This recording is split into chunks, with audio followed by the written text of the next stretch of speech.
What really happened to Brandon Swanson? As the investigation into Brandon Swanson's disappearance stalled, the case became shrouded in mystery, with no concrete evidence to explain his sudden vanishing and the chilling end to his last phone call. Speculation grew. What could have caused such an abrupt and unexplained disappearance? In this section, we'll delve into the various theories and speculations that have emerged over the years regarding Brandon's fate.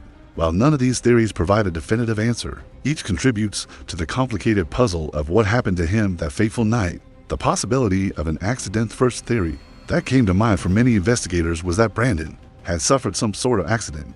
His car had gotten stuck in a ditch, and it's possible that, in his attempts to get out or seek help, he could have lost his footing or wandered into a dangerous area. Given the terrain around Taunton, Minnesota, there are several natural hazards that could explain his disappearance. Could Brandon have fallen into a ravine or a deep creek near the road where he was stranded?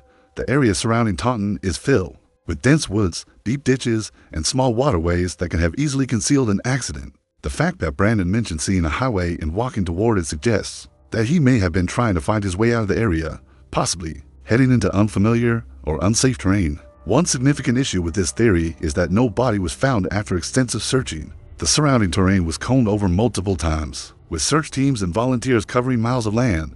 Rescue dogs were deployed, and even the rivers and streams were examined thoroughly. Yet no trace of Brandon was found.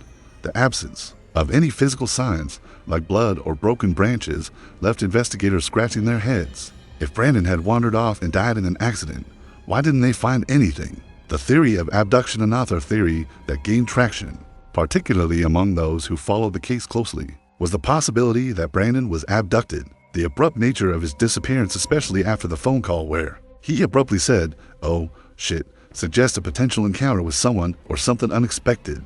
This theory suggests that Brandon, while walking alone at night on a remote gravel road, could have encountered a person or group who meant him harm. Given the rural location, it is possible that someone with bad intentions could have been in the area, and Brandon's encounter with them escalated into a violent situation. This would explain the strange silence on the phone line right after his outburst.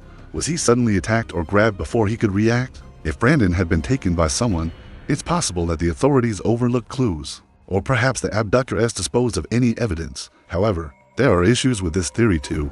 Despite multiple investigations